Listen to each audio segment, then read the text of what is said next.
all the mighty ones of the heavens, all the hosts of the heavens, they would worship, right? Well, what do we know historically about this Saturn? All you got to do is look up Saturn. You'll find out he ruled over the so-called Golden Age. It's going to be very important for you to understand, because this so-called Golden Age is called Saturnalia. And everybody, I mean everybody knows, who knows anything. I mean, you can find this information. I'm not saying that you should believe everything you see on television and on the news, but most of just about anybody who covers this on the various channels that display history or any type of anything of that nature, who cover things about the truth about the pagan Christmas, they will tell you that it specifically correlates with Saturnalia. And you can read that in the encyclopedia. In the Norse country, this winter celebration was known as Yule.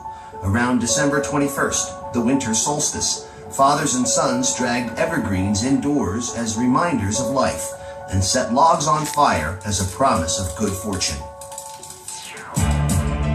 Ancient Rome had its own December festivals. 1 week before the winter solstice, Romans began celebrating Saturnalia, an orgy of food and drink in honor of Saturn, the god of agriculture. Some Romans, particularly soldiers and government officials, also worshipped Mithra, the sun god. It is believed that to this small but powerful sect, the birthday of Mithra, December 25th, was the holiest day of the year.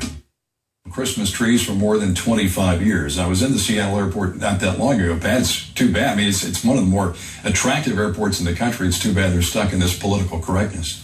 Go to Beijing, the stores are full of Christmas, Merry Christmas, all over Manila, all over Singapore, the birth of Christ. All over Asia, they're celebrating the birth of Jesus Christ. And here in America, so-called Christmas country, a Christian country, we're going to this New Age nonsense.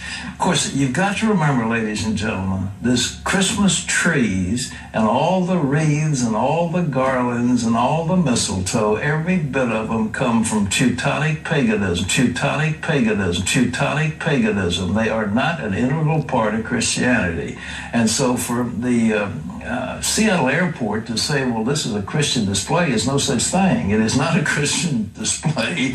It is winter solstice. So it's winter solstice. So it's winter solstice. So if they put up a sign that said, we celebrate winter solstice like the Teutonic gods of Thor and Woden, they'd probably be more accurate, and said, we celebrate winter solstice like the Teutonic gods of Thor and Woden, they'd probably be more accurate. So we shouldn't get our backs up too much about this, but nevertheless, it's just stupid. And we have this stupidity going on, this new age political correctness that has been imposed on this nation. It is just nonsense. This is from Sarah, who says, I've heard that December 25th isn't really Jesus' actual birthday, but instead has something to do with the pagan sun god. I don't want to celebrate a sun god, but I don't want to tell my kids we can't have Christmas. What should I do? Well, the 25th is the so-called start of the winter solstice, and a pope, about the year 300 or so, decided that rather than fight the pagans, what he'd do is get a holiday that was coincide with theirs so that they will celebrate the Christian holiday instead of theirs. So he weaned them away from what they were doing in favor of Jesus. It really doesn't matter if Jesus was born in September or October or November. It really doesn't matter. What matters is that he was born.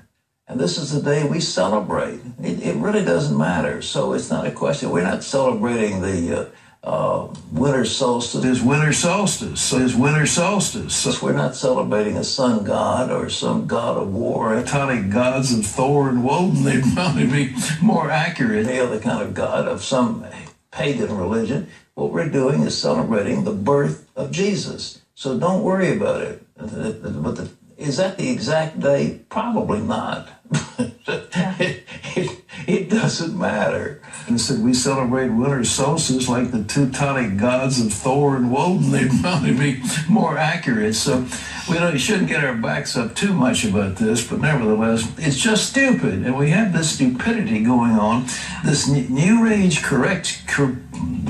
So what is Christmas? What is it that you're celebrating? What is this time? They call it Yule, right? They call it all these things. That's because it is witchcraft, it is adultery, it relates and it corresponds to the Wiccan religion, to the wheel of the occult, the keeping of the winter solstice, the December 25th birthday of the Sun Mighty One of Saturn, whose seal is 666. He is the one who possesses the emperor. His seal equates to a hexagram, to witchcraft, to adultery, to all these various things. And in Saturnalia and in this time of the so-called Golden Age, we know that when you do some research, they celebrated it with trees, they celebrated it with wreaths, they celebrated it with orgies and mistletoes and all these various things. And they did all this stuff and they worshiped the beast. And again, remember, it comes from what? It comes from Rome. And then remember that the Roman Catholic Church, it is a Mass, the Christ Mass, which is called X Mass, Chi Mass. Remember? The X, the Chi Mass. It is a Mass of the Roman beast, of the Roman power, of the anti-Messiah. And all the people involve themselves in this Mass, specifically, again, drinking from the whore, drinking from the wine that comes from this power. But when you look at what they're doing, they're celebrating the birthday of the anti-Messiah. They're celebrating the birthday of the, instead of Mashiach. In all the nations of the world, they had one who was some type of Messiah type figure, a Christos. Remember that word Christos is Grecian. That was used for their mighty ones before Yahushua came along. So were terms like Kyrios. Kyrios was the name of a mighty one. So was Theos, the name of Antiochus Epiphanes, one of the names that he had earned, the name of that